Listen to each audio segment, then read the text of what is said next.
Good morning students. पशुधन पर बात कर रहे थे हम लोग। पशुधन विकास की समस्याओं को अगर हम देखें तो पशुधन के विकास में जो सबसे बड़ी समस्या है वो मानसून की अनिश्चितता की है, क्योंकि अगर मानसून अच्छा नहीं होता तो सूखे की समस्या हो जाती है और सूखे की समस्या की वजह से पर्याप्त मात्रा में चारा उपलब्ध नहीं होता, पानी उपलब्ध नहीं होता।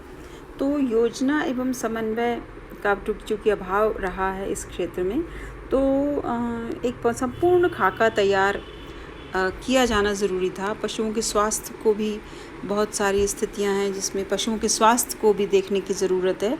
पशु बीमार हो जाते हैं, समय पर उनको चिकित्सा की सुविधाएं नहीं मिल पाती, उस वजह से भी प्रॉब्लम्स हो जाती हैं। फिर पशु आधारित उद्योग होते हैं, जैसे राजस्थान में ऊन, दूध, चमड़ा, ये तो बहुत पर्याप्त मात्रा में उपलब्ध हैं, लेकिन इन पर आधारित जो उद्योग हैं वो राजस्थान में कम हैं। तो राजस्थान का ये सारा जो रॉ मटेरियल है वो दूसरे स्टेट्स में चला जाता है। तो विकास के लिए बहुत सारे समाधान हालांकि किए गए हैं। उनको अगर हम देखें तो राजस्थान में गोपाल कार्यक्रम एक चलाया गया 1990-91 में, है ना।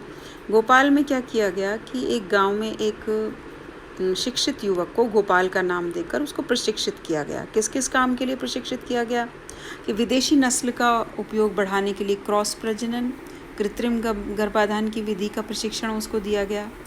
एक क्षेत्र के बेकार सांडों को पूर्णतः बधिया किया जाने का प्रशिक्षण दिया गया।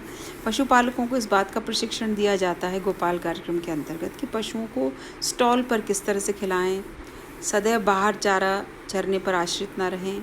तो एक व्यक्ति गांव में शिक्षित युवक को इस प्रकार से ट्रेनिंग दी गई कि वो गांव के पशुओं का ख्याल रख सके और पशुओं की नस्लों को बेहतर कर सके।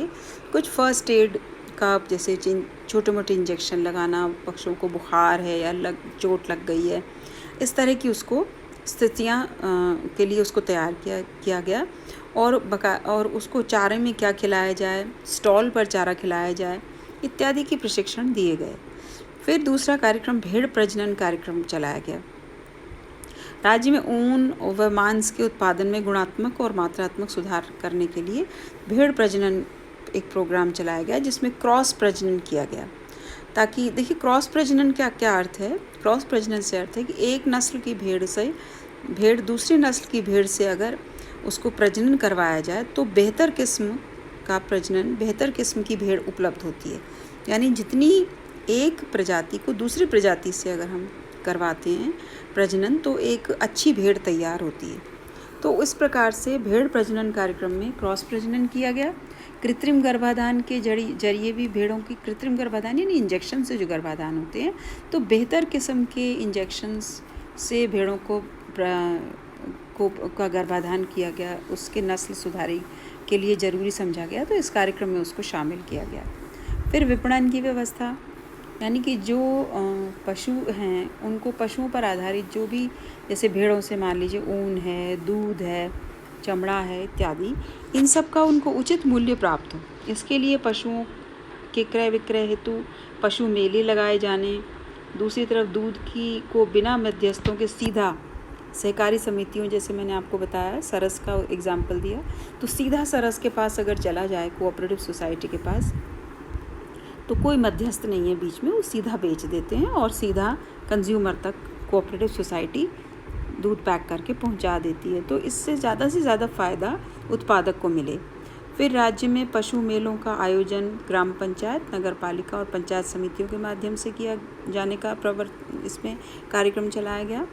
राज्य में वर्तमान में 50 पशु मेले लगते हैं और जिनमें 10 मेले तो बहुत ही प्रसिद्ध हैं और राज्य स्तरीय के होते हैं, ताकि पशु मेले के द्वारा अगर कोई पशु खरीदना है, कोई बेचना है, तो उसकी सही रकम और सही नस्ल उपलब्ध हो जाए। फिर पशुओं की चिकित्सा के लिए राज्य में पशुओं की बीमारियों की रोकथाम के लिए 1951 में 147 चिकित्सालय खोले गए थे। 2001-2002 में राज्य में 12 पशु क्लिनिक्स, 22 प्रथम ग्रेड के पशु चिकित्सालय और 1386 पशु चिकित्सालय, 285 पशु औषधालय और 1720 उपकेंद्र कार्यरत हैं।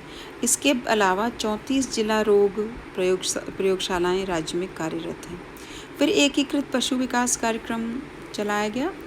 8वीं योजना के प्रारंभ में जयपुर और बीकानेर संभाग में चालू किया गया इसको।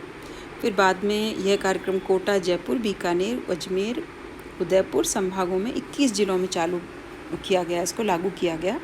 इसमें क्या किया गया, 749 उपकेंद्र स्थापित किए गए हैं।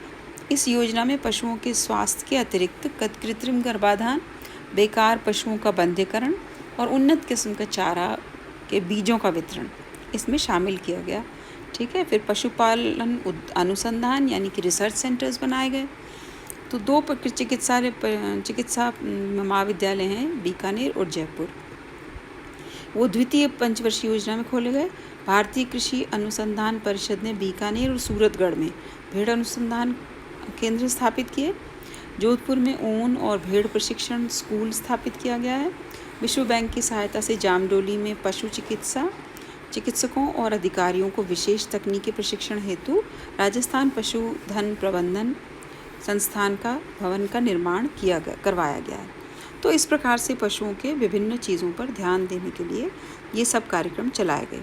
अब हम उद्योगों के बारे में अगले लेक्चर में बात करेंगे।